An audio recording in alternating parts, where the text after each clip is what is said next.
Epstein says in Prozac with a Knife, by 1995, 825,000 operations were being performed on the face alone, which have been drastically increasing since.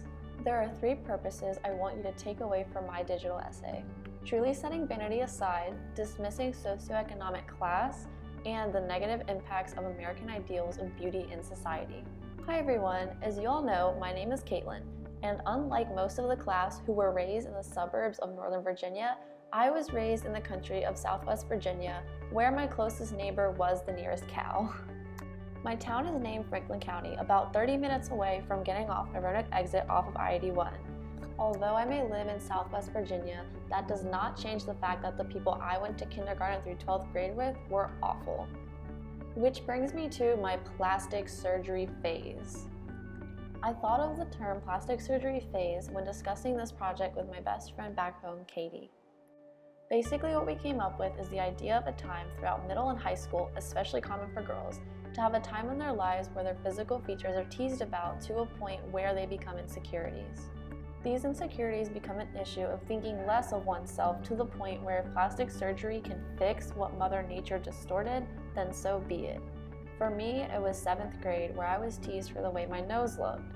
I remember being confused because I never saw it as a problem until the lower class white boys Chris and Hunter would start making jokes at me across the room. Soon it came to a point where my nose was compared to ridiculous fictional characters like Dobby from Harry Potter or wild birds like toucans with their big beaks. It even got to the point to where if I was having a conversation with someone, I would make sure they were not looking at my side profile. In 7th grade, I had a best friend named Amber Collier. Amber was a lower middle class white girl who lived in a small 1-story house.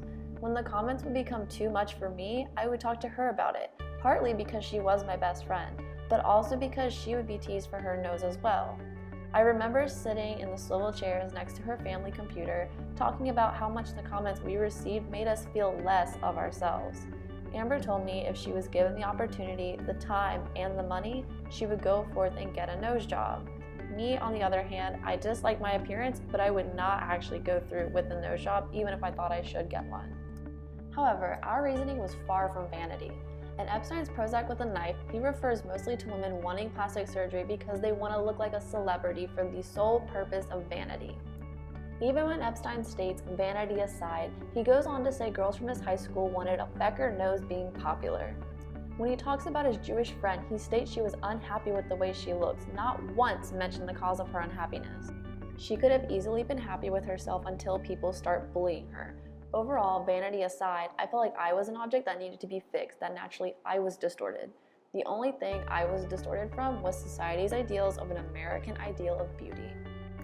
What we as a society are shown are high-class celebrities receiving all forms of plastic surgery because they can afford it. Epstein's mostly in the head approach in his essay Class All But Dismissed and Surgeon and Shrink from Prozac with a Knife resonated with me the most. These insecurities I felt, when I think about it, are all in my head from the way I perceive myself, which kind of has to do from experiences when I compliment my friends. Sometimes they become surprised because what I say is a compliment they see as themselves in a negative way. My friend Hunter in my hall surprises me when out of nowhere she insults her appearance, yet I think she is beautiful. Overall, adjusting perception mentally can fix the problem more effectively than surgery. I am so grateful I didn't let my conversation with Amber reach to anyone else to possibly make it become a reality. I agree with Epstein when he mentions plastic surgery becomes a loss of distinctiveness, because if we treat our bodies like we treat our clothes, then where is any sense of uniqueness in that? Although Epstein mentions the loss of distinctiveness creates great happiness, I believe it is more like great temporary happiness. Like mentioned previously, it's all in the head, and if the head is not being treated at all, then this happiness will fade, and like clothes, you'll want to go back for more.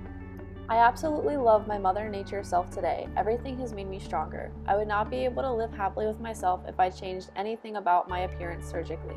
Learning to love and accept yourself is one of the most important life lessons, and when people come to terms with that, it'll be one of the most wonderful rewards you could give yourself.